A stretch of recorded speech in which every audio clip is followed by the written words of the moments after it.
entrepreneur. I've started and sold a number of different businesses, and my latest venture is one that's really near and dear to my heart, and it's called Gabriella's Kitchen. And we make a product called skinnypasta, and we have a number of different SKUs and different recipes and different variations of the skinnypasta brand. Today is my sister's birthday, Gabriella, who I'll tell you about her. So it's kind of special for me to be here talking about our story and about our vision. So I guess I have to use this. There. So I'll tell you how we got started, and then I'll tell you how we got to market. So we started in Canada a few years ago, and we started as one of those things where it was really just for ourselves. So I had stopped eating carbs or cut down on carbs. My sister was a runner, and she had cut down on carbs because they didn't make her feel good. And we're Italian, so giving up carbs meant giving up pasta, which was really hard to do. So we tried that for a couple of years, and we were fine with it. And then it just got to the point where we thought, well, this is ridiculous. We're not going to give up pasta for the rest of our lives, because if you're Italian, and I know Joe is, pasta's not just food; it's part of your culture. It's part of your being. So I said to my sister, okay, I am going to find a pasta that we can eat that's healthy and delicious. And I searched everywhere. I tried every single pasta I could get my hands on. They all tasted terrible. And so, being an entrepreneur, I always see the beginning and I see the end, and I forget how hard the middle is. And so I said, we have to do this ourselves. So hi, come on in. So we hired a chef, and we gave him the parameters. We wanted a healthy pasta that was nutritious, had to be delicious, and had to be convenient and easy to make and affordable for everybody. So he came up with the recipe, and we tested it on my mom. My mom is Italian, and she used to make her own pasta. And she thought it was crazy, like, you can't make pasta that isn't real pasta. You can't make pasta that doesn't have all of those ingredients that normal pasta has. And we kept prodding her and trying different things, and she kept saying, no, this tastes like garbage. And eventually, we found a recipe, she tasted it, she said, okay, this is good. And that's the product we went to market with. So these are pictures of my sister. She was a runner, my mom tasting and eating our pasta, and my sister with her daughter.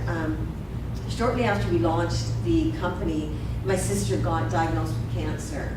And it changed the nature of our business. When originally the business was about finding an alternative to carbohydrates because of vanity and other reasons, we really came to realize really quickly that there wasn't a lot of really good food on the market that tasted delicious.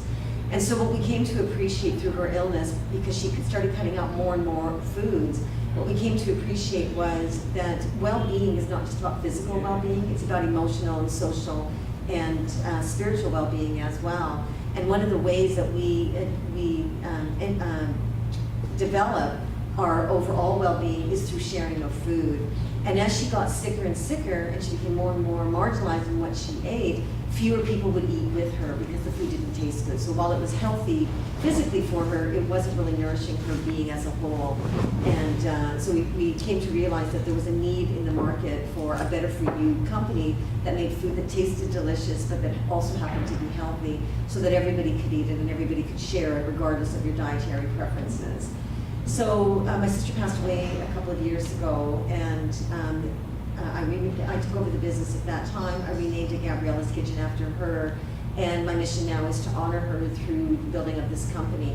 When I first took over the business, we were in 300 stores, and over that 2-year period, we've grown to about 2,000 locations. We've expanded into the U.S. market from Canada. We've expanded all across Canada, and we're due to make about $8 to $10 million next year. So not bad for a company that came up with, really was just an idea for our own selfish reasons.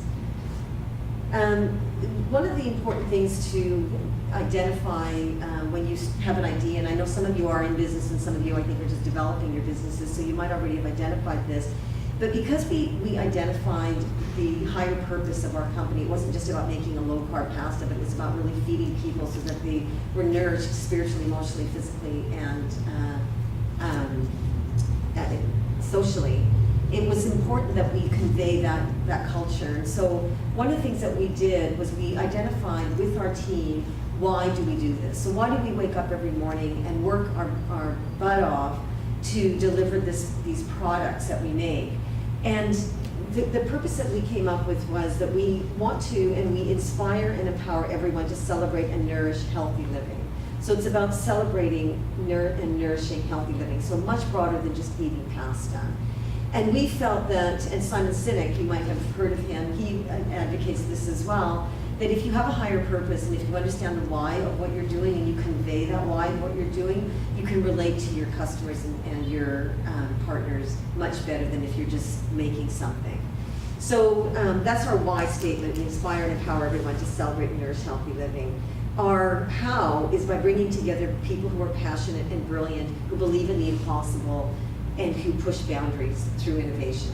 And I'll talk about some of our products in a little while, and you'll see that we are in fact quite innovative. You know, the idea that we could make pasta that has 30% of the calories and 20% of the carbs, that's gluten-free, that's high in protein, that's great for celiacs, it's good for vegetarians, good for vegans, you know, good for diabetics, and a whole slew of other people, had to push boundaries in order to actually accomplish something like that.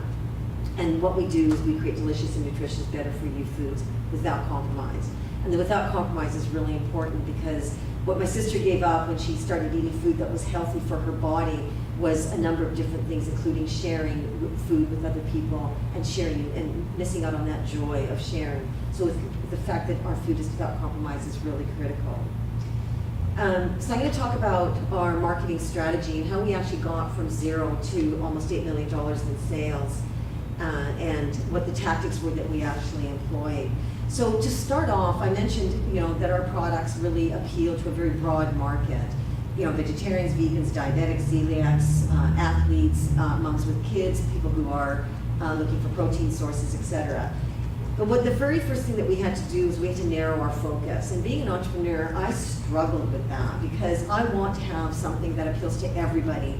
And I kept feeling like if I narrow my focus in terms of our marketing effort, that I was going to miss out on opportunities. And entrepreneurs, that's the worst thing that you can feel as an entrepreneur, is I'm going to miss out on an opportunity.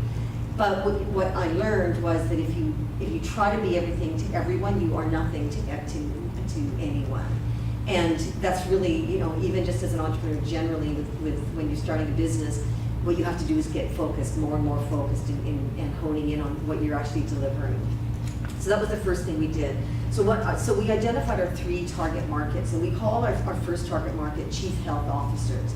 And those are generally moms who are in the ages of about 35 to 45, and they care about the food that they serve their children. They do research, they will pay a premium for good food, good products. They look at ingredients, they don't want chemicals.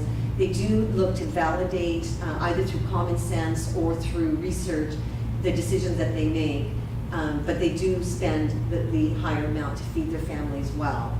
And that's our primary target market. Our second primary target market are what we call the young forevers. And what you'll notice is that we don't identify our demographics based on age or gender. We identify them based on lifestyle.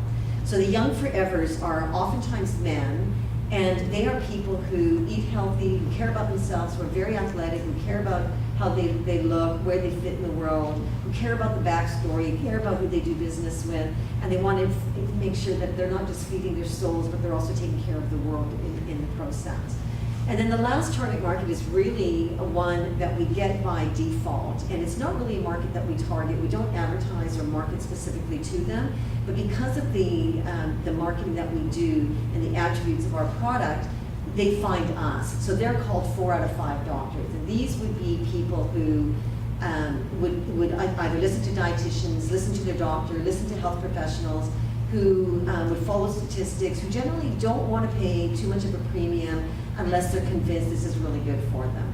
And so because of the specific attributes of our products, low carb, low calorie, vegetarian, high protein, celiac, all of that, they will find us. So that's our target market. So our goals in our marketing strategy was to build brand awareness. So we were a complete unknown. We came up with this idea, we put it in the market, and the hardest thing to do is to get everybody as passionate as you are about your products or your services. So the first thing we have to do is build brand awareness. The second thing we have to do is minimize spending and maximize value, because we didn't have very much money because we were a startup, which I'm sure you can all relate to that. The third thing we want to do was create demand for the product. So, you know, we had a great product, nobody knew about it, we wanted to build awareness, but we also wanted to build demand. We also wanted to attract retail distribution because we had to get on shelf in order to satisfy that demand. If we had created it in a vacuum, it would be useless to us. And then the last thing is, of course, to turn that demand into sales. So those were our marketing goals. And the tactics we employed that I'm going to talk about today is I've listed here, and I won't go into them because I'm going to get into them in more detail as we go along.